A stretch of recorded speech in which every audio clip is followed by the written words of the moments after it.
As a group of 7th graders at Thomas Johnson Middle School recently discovered, getting windmills to actually spin and generate energy is far more subtle and challenging than it looks. The would-be engineers gambled with different blade shapes, struggled with their teammates to assemble the tower, and then watched nervously to see if the wind would actually get beneath their sails.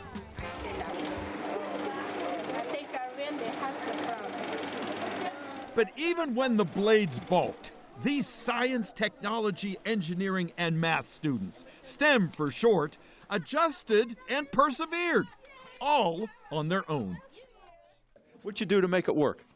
We figured out that if you just put one flat, it's not gonna capture much wind. So we made it into like a V shape, like a triangle, so it could capture more wind and it could spin faster. You gotta think and you gotta work with your partners to make it more better than the rest. And if you mess up, you learn from it and you redo it, and then you become better and better at it.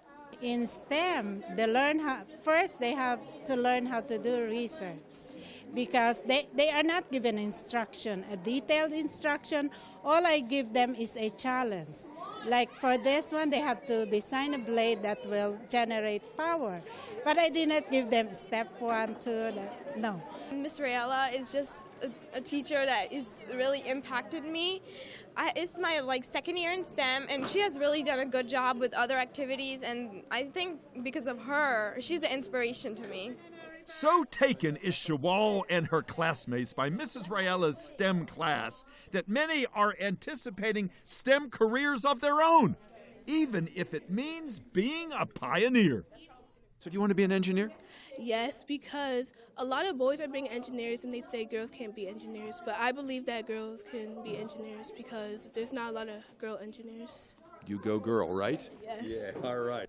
Nanga isn't alone in her ambitions, for at the county's first ever STEM expo, held recently at Camelot, she and her Thomas Johnson colleagues were joined by hundreds of other middle and high school students who have similar dreams.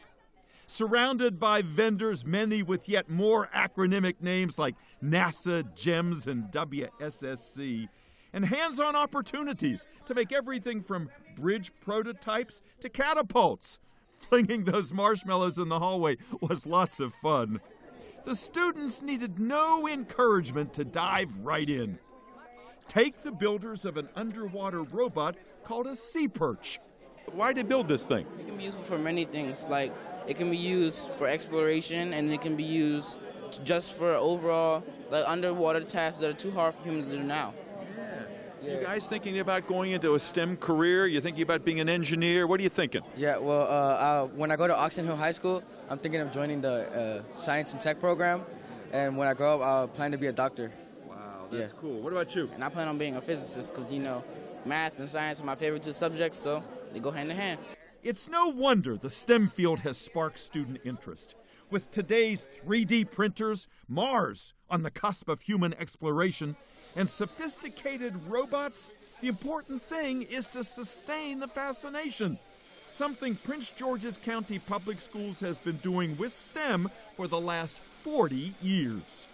In 1976, Roosevelt was doing some cutting-edge things that are now commonplace, not only in our district, but in other districts and other schools. One of the biggest things being that we want our students to be in math for 4 years. We were saying that back in the 70s, right?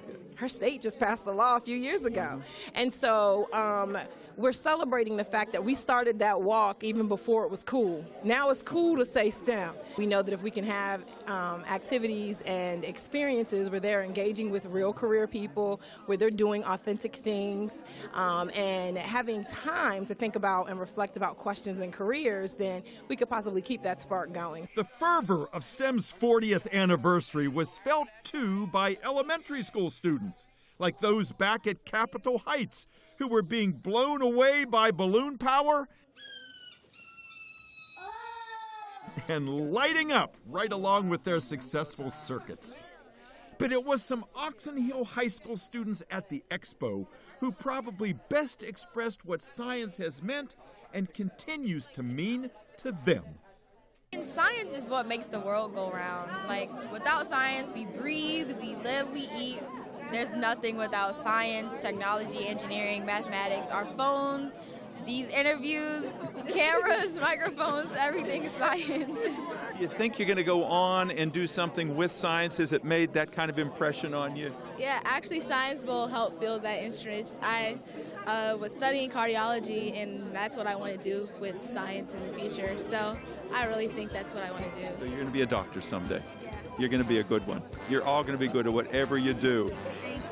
You're welcome. So happy 40th anniversary to STEM, and thanks to all the careers it's created and those just waiting to happen.